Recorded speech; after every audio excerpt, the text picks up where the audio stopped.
Ministro da Fazenda falando em mexer nos pisos constitucionais de saúde e educação, o que pode tirar 500 bilhões dessas áreas. Ministra do Planejamento, Simone Tebet, falando em mexer nos benefícios do piso da Previdência. Que momentos, meus senhores!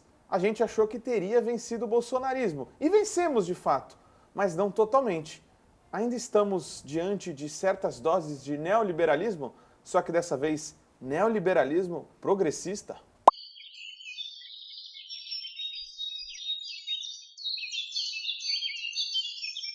Boa alvorada, período vespertino, noturno ou boa insônia para você que tem visto supostos ataques aí na mira de nossa saúde, de nossa educação, de nossa previdência. Ataques sendo colocados de forma soft, de forma tranquila, de forma como se fosse apenas mais uma tarde de terça-feira ensolarada por representantes diretos do governo, como o ministro da Fazenda Haddad e Simone Tebet, ministra do Planejamento. Vamos contextualizar aqui.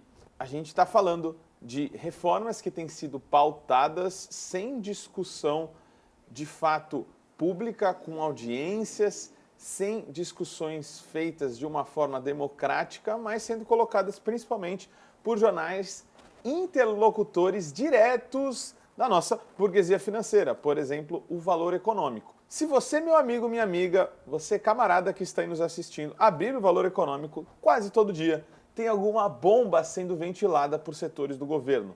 Vamos falar de apenas duas dessas tragédias que estão sendo colocadas por aí. A primeira delas a gente pode falar sobre Haddad. O Haddad falou abertamente no Valor Econômico sobre, para, claro, salvar o seu arcabouço fiscal, mexer nos pisos constitucionais de saúde e educação.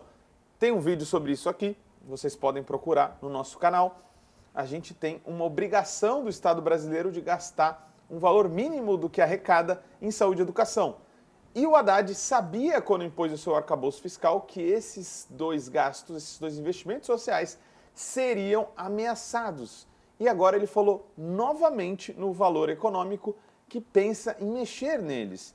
Então vocês estão vendo essa manchete que está aparecendo aí para vocês, onde inclusive o Haddad, querendo dialogar com a burguesia e dialogar com os meios de comunicação, ele fala, veja bem, o que o Tarcísio está falando em São Paulo, eu já estou fazendo para o Brasil. 80% do que o Tarcísio faz é inspirado em mim, o ministro da Fazenda. Então isso deixa uma névoa e não deixa tão simples a relação de que o Tarcísio é nosso inimigo de classe mortal e que o Haddad é um mocinho. Na verdade, o Haddad está sim com uma pauta neoliberal e que em muito ataca a gente enquanto trabalhadores. O destaque aqui fica para quando ele, inclusive, não nega veementemente a questão de mexer no piso de valorização do salário mínimo na Previdência. Para quem não sabe, aquelas pessoas mais pobres, ou que puderam arrecadar pouco, ou que têm alguma deficiência, ou que são pobres demais para conseguir se sustentar, elas têm um benefício mínimo da Previdência que é atrelado ao salário mínimo. Esse benefício foi aumentado durante muitos anos, durante os governos petistas, e aquilo que se aumentava de real do salário mínimo era absorvido pelo piso da Previdência. Aí o Valor Econômico faz a pergunta, por que você falou daquele artigo do economista da FGV, o Braulio Borges, que sugeria justamente a desvinculação da Previdência da política de valorização do salário mínimo e você parece ter recuado? O Haddad elogia o artigo e não nega a questão da desvinculação do salário mínimo em relação ao piso da Previdência. Mas isso fica pior, muito pior, com a fala da Simone Tebet. Como vocês estão vendo aí, a Tebet defendeu com todas as letras rever o piso da Previdência, sim, incluindo o BPC e o LOAS. Para quem não sabe, o BPC e o LOAS são benefícios mínimos da Previdência para aquelas pessoas que têm deficiência ou para aquelas pessoas que estão na idade de se aposentar e elas são muito pobres e não podem ser sustentadas por si mesmas ou pela sua família. São pessoas miseráveis, pessoas que sem esse benefício não teriam sequer o que comer, sequer onde morar, pessoas que não podem nem se organizar direito porque são muito pobres, elas não conseguem fazer protestos, não conseguem comprar faixas, não conseguem se organizar em sindicatos. Essas pessoas foram historicamente protegidas pela Previdência do Brasil e pela Constituição do Brasil também. Essa declaração da Tebet soou muito mal e ela foi repercutida e muito criticada. Então, no dia 13/6, no dia que a gente está gravando, a Tebet voltou atrás e falou em esquecer a questão da desvinculação da valorização do mínimo para o piso da Previdência. Então, vocês estão vendo aí uma notícia onde ela volta atrás e recua da Agência Brasil. E ela tem uma declaração como essa, abre aspas, não passa pela cabeça do presidente Lula, nem da equipe econômica desvincular a aposentadoria do salário mínimo. Estamos analisando a possibilidade de modernizar benefícios previdenciários não relacionados à aposentadoria e trabalhistas, disse a ministra. Modernizar, ou seja, pobre desgraçado, você vai ficar na merda, entendeu? Você vai se... Você entendeu? Modernizar é um termo empregado em substituição de Exatamente é isso que a ministra está falando. Ela disse, em outras palavras, que não vai mexer no piso de fato de quem se aposentou e contribuiu e tem um mínimo na Previdência. Mas ela deixou clara a possibilidade de mexer no BPC e no LOAS. Pessoas pobres demais para se defender. Então fica aí o colocar o dedo na ferida que a Tebet disse nos dias anteriores. Colocar o dedo na ferida é cortar o benefício dessas pessoas. E segundo uma estimativa do economista Davi Decache, se desde 2003 essa regra que está se especulando tivesse sido aplicada, essas pessoas não teriam R$900 de rendimento para poder sobreviver. Agora, esse é o ponto aqui, o cume, o ápice deste vídeo hoje. É falar que isso não é uma prática nova, apesar da gente estar aí com esses 2 anos de governo, praticamente. Ela é uma prática que já estava se vendo e que ela está se reforçando agora. Ela está vindo à tona agora, inclusive quando a gente vê a greve dos professores sendo reprimida. O que eu queria dizer é que existe uma certa forma de fazer política de forma neoliberal restrita, onde o Estado é sequestrado por interesses econômicos e as pessoas não são chamadas a participar e coisas que são, na verdade, nefastas são vendidas com um belo verniz progressista. Então, eu queria só apelar para a memória de vocês aí. Todas as reformas ou leis importantes que esse governo colocou como um ponto progressista, né, como avanços, na verdade, tinham vieses neoliberais e foram colocadas em regime de urgência.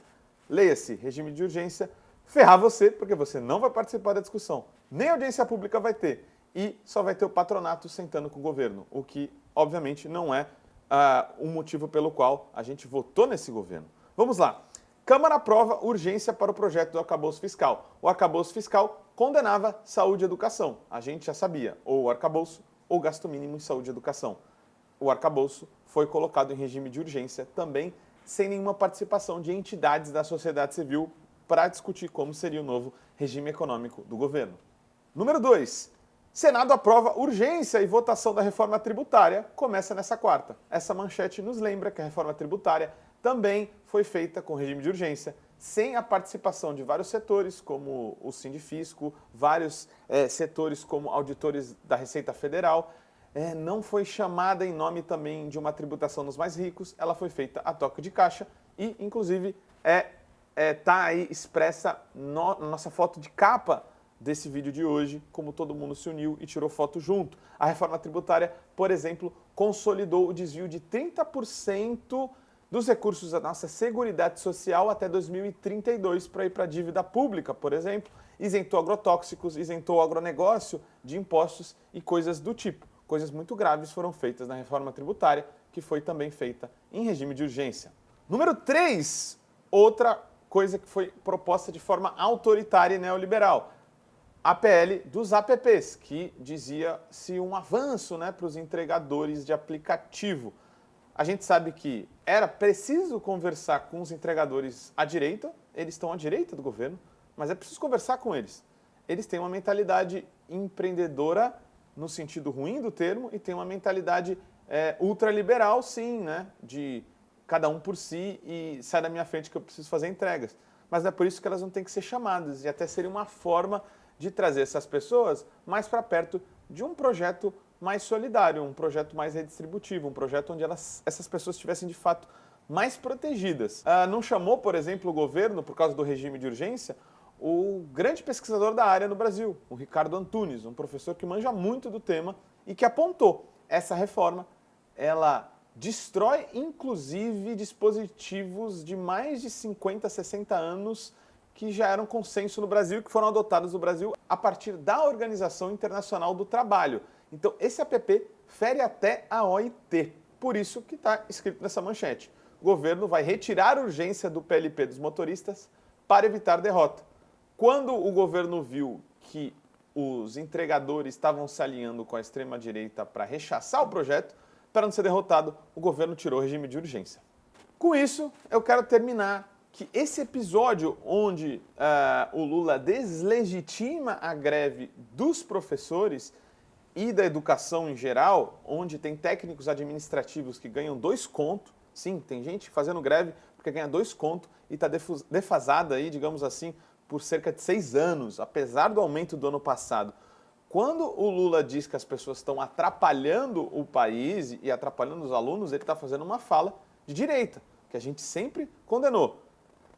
Olha aí esses metroviários, estão acabando com o meu direito de ir e vir. Lembra disso? Greve no metrô. Direita meteu o pau e falou que os grevistas estavam atrapalhando a sociedade. Como se tudo isso não bastasse, o PROIFES, que é uma frente dos trabalhadores que é governista, a eles foi concedido uma carta de reconhecimento sindical pelo Ministério do Trabalho.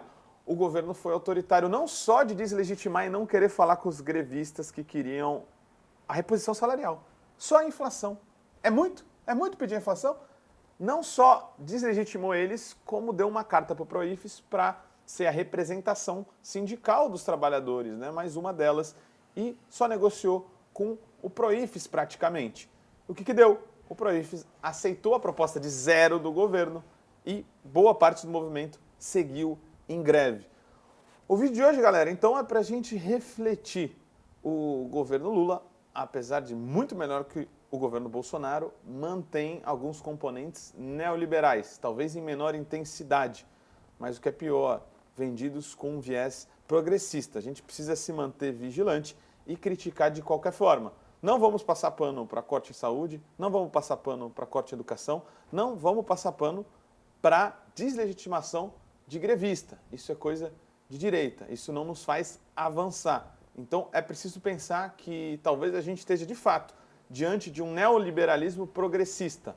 Reformas de direita vendidos com coisas coloridas, com pautas LGBT, de racismo ambiental, etc. e tal, mas que no fundo tem um forte conteúdo neoliberal. Mas não só isso, a gente não estaria vendo também uma ascensão de um certo autoritarismo progressista também? Por hoje é só. EcoSalve e até a próxima. Como todo trabalho independente, esse podcast pode estar por um Trix, um Pix, ou melhor, um Tris, sem o apoio solidário de seus ouvintes. Portanto, se você já se divertiu conosco, se enriqueceu, se informou, ou se fomos apenas um passatempo para você, nos ajude para que continuemos existindo. Sem financiamento, sem independência. Portanto, ajude o Vozes Livres se tiver consciência.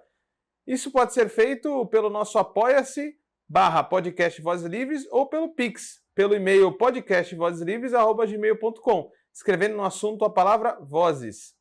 Nos acompanhe nas redes sociais, @Livrescop e @Livres Produtos do Bem.